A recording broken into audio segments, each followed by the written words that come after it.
jaguar, aliw, hinugod sa langit, babae sa breakwater. Tapos ang brutal, moral, kumahawi man ang ulap, magnifico. Alin dito ang naaalala mong naging pinakamahirap gawin at bakit?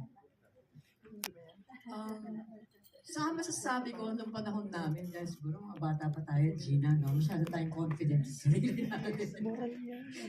Yung confidence nun, lalo na, I don't think di naging ganun kahirap dahil magagaling yung mga directors namin. Tinulungan kami, ano lang, basta pinapag-aralan mo yung trabaho mo, nire-research mo, wala naman magiging ganong kahirap. Ang mahirap talaga pag hindi mo pinag-aralan.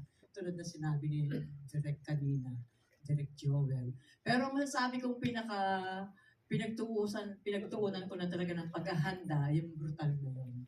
Dahil doon kailangan pumasok sa klase ng modern jazz dancing talaga.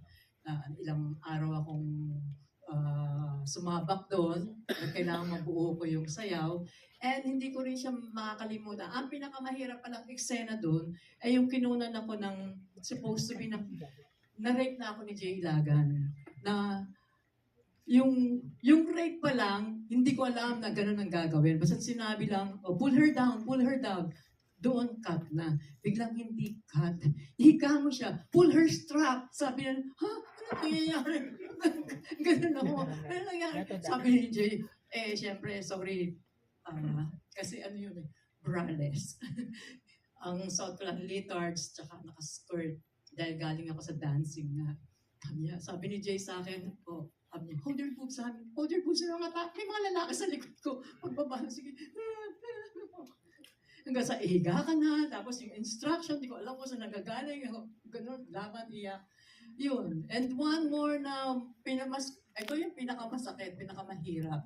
And then yung nalaman na tapos na yung rape, pag uwi ko ng bahay, hindi alam ng tatay ko na mini-makeupan ako ni Cynthia. Pag uwi, ang eksena, sampal, close-up, sinelo na yung ang laki ng kamay.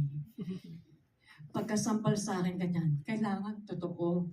Extreme close-up, hindi pwedeng dayain. Hanggang dito siya sumampal.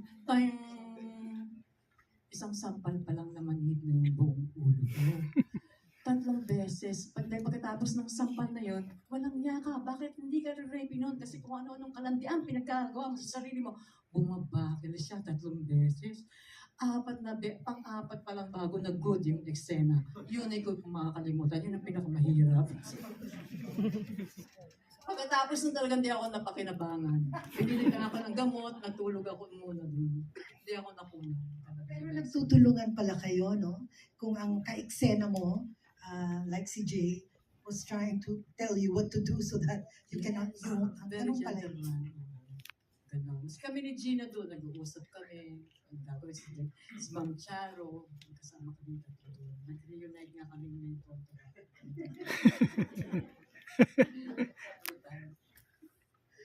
Thank you. Thank you.